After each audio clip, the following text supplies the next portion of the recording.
نحمدک منترن نمسنا من کل لسان بسم اللہ الرحمن الرحیم۔ ناظرین و سامعین، میں آپ سب کی توجہ ایک اہم مسئلے کی طرف کروانا چاہتا ہوں۔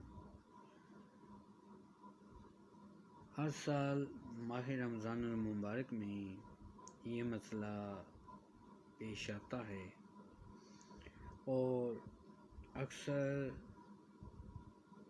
ہم میں سے ایسے افراد ہیں کہ جو احتیاط نہیں کرتے۔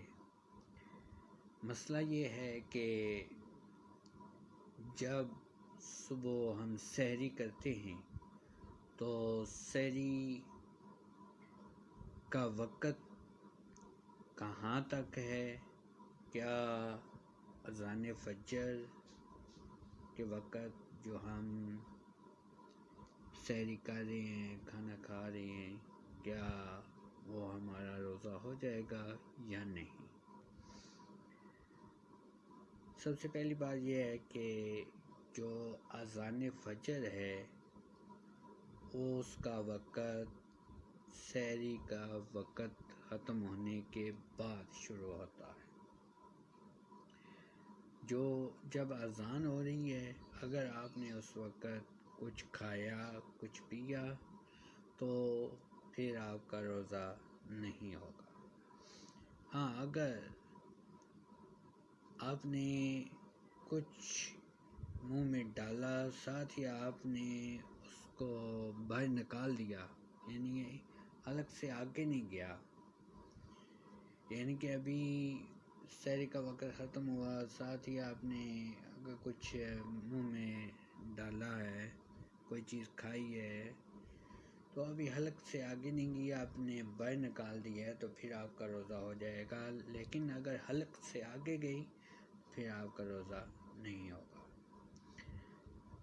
تو گرامی قدر حضرات، جب آپ سحری کر رہے ہیں تو اس میں احتیاط برتیں۔ جو ہی سحری ختم ہونے کا اعلان ہو جائے تو آپ کھانا پینا بند کر دیں۔ اور میری علماء کرام، خطبہ، مؤذنین، مساجد کی انتظامیہ سے بڑی عاجزانہ التماس ہے کہ جب آپ صبح سحری کا اعلان کریں، اکثر مساجد میں اسی طرح ہوتا ہے کہ جب وہ سحری کا اعلان کرتے ہیں تو ساتھ ہی وہ یہ کہہ دیتے ہیں کہ اذان کا انتظار نہ کریں۔ تو سب یہ ساتھ کہہ دیا کریں کہ اذان کا انتظار نہ کریں۔ ہم لوگ جب اذان ہو رہی ہوتی ہے تو اس وقت کھا پی رہے ہوتے ہیں، تو اس طرح ہمارا روزہ نہیں ہوگا۔ اللہ تعالی ہم سب کو عمل کرنے کی توفیق عطا فرمائے۔ وما علینا الا البلاغ المبین۔